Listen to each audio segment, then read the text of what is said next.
juga untuk aktifkan lonceng untuk melihat video-video selanjutnya.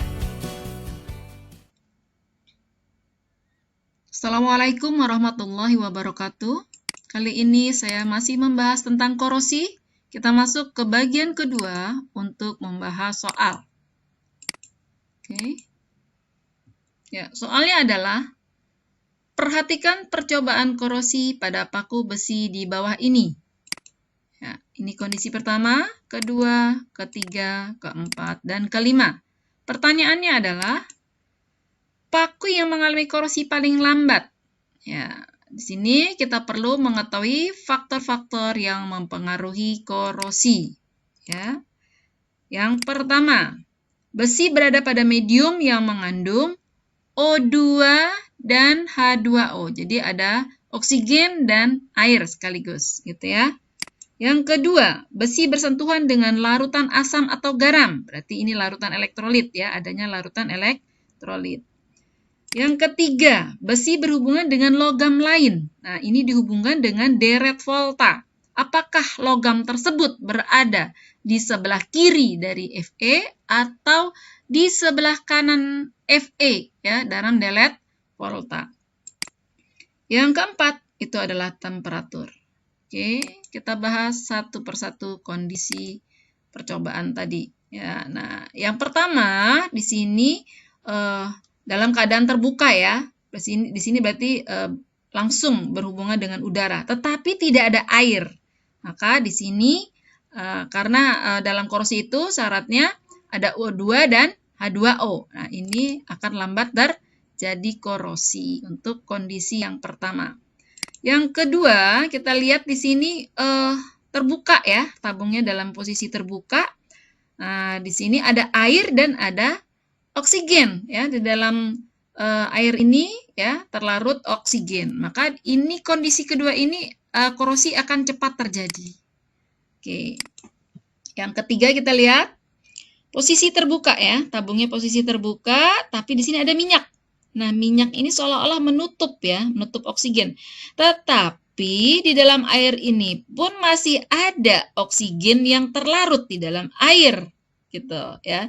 Jadi di sini korosi bisa terjadi walaupun lambat gitu ya.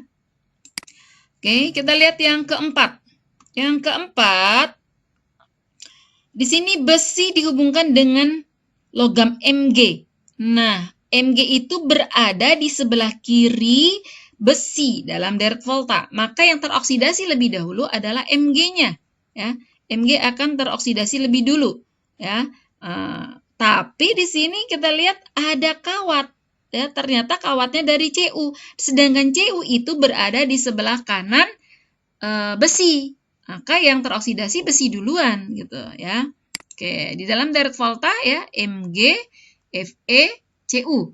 Nah, kalau seandainya hanya ada Mg dengan Fe, maka benar gitu. Mg yang teroksidasi dulu, Fe tidak. Nah, tapi karena ada Cu, maka Fe pun akan oksidasi ya. Dalam hal ini korosi juga terjadi pada besi atau pada paku besi tersebut. Oke, kita lihat kondisi yang kelima.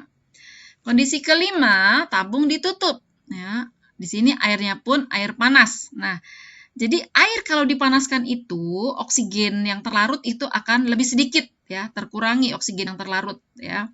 Tapi di sini ada udara di atasnya. Jadi tetap saja bisa terjadi pelarutan oksigen di dalam air tersebut gitu ya. Jadi di sini korosi tetap terjadi walaupun lambat gitu ya. Nah, pertanyaannya yang paling lambat teroksidasi atau terjadi korosi ya, berarti percobaan nomor 1. Pada kondisi nomor 1 itu paling lambat terjadi korosi gitu ya.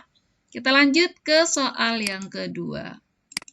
Ya, perhatikan percobaan korosi pada paku besi di bawah ini. Ya, ini kondisi pertama, ya dililit Cu ya. Kemudian kondisi kedua, ketiga, keempat, dan kelima. Kita lihat kondisinya sama semua. Maksudnya ada kondisi yang sama, yaitu pada tabungnya pada kondisi terbuka semuanya. Kemudian di sini ada agar-agar yang berindikator ya, semuanya. Ya, sama ya. Yang membedakan adalah lilitan atau gulungan kawat yang melilit atau di sekitar besi ya. Ada kawat Cu, ada aluminium foil ya, berarti Al, kemudian Zn, Mg dan Sn. Nah, pertanyaannya adalah dari percobaan korosi tabung yang berisi paku paling lambat mengalami korosi adalah, jadi di sini yang membedakan berarti dari logamnya itu ya, logam Cu, Al, Zn, Mg, dan Sn. Sedangkan kondisi yang lainnya sama. Berarti kita hubungkan dengan deret volta. Ya. Kita bahas ya. Ya, kita lihat logam-logam tadi dalam deret volta ya. Nah, Mg, Al dan Zn itu berada di sebelah kiri Fe ya. Maka ini akan teroksidasi lebih dahulu. Sedangkan Sn dan Cu ya, maka Fe duluan yang akan teroksidasi. Jadi jelas kalau pertanyaannya adalah yang memperlambat korosi, untuk Sn dan Cu tidak menjadi pilihan. Ya, kita lihat berarti tinggal Mg, Al, atau Zn.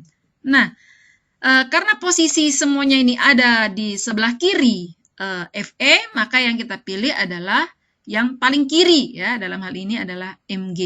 Jadi yang paling lambat terjadi korosi pada besi, maka jika dihubungkan Fe tersebut dengan Mg ya dalam soal ini gitu. Oke, jadi yang paling lambat mengalami korosi jika dililitkan atau ada gulungan Mg-nya. Ya, ini dikenal dengan istilah proteksi katodik. Jadi melindungi katodik ya, melindungi karena berarti yang teroksidasi itu adalah Mg, berarti dia di anoda ya. Ini atau pengorbanan anoda atau perlindungan katodik itu sama. Berarti Fe-nya yang di katoda karena dia akan mengalami reduksi ya. Makanya melindungi Fe, melindungi katoda, proteksi katodik gitu atau pengorbanan anoda gitu ya. Oke, jawabannya berarti jadi paku yang paling lambat mengalami korosi bila menggunakan gulungan dari logam Mg. Oke, sampai di sini dulu pertemuan kita kali ini. Semoga bermanfaat.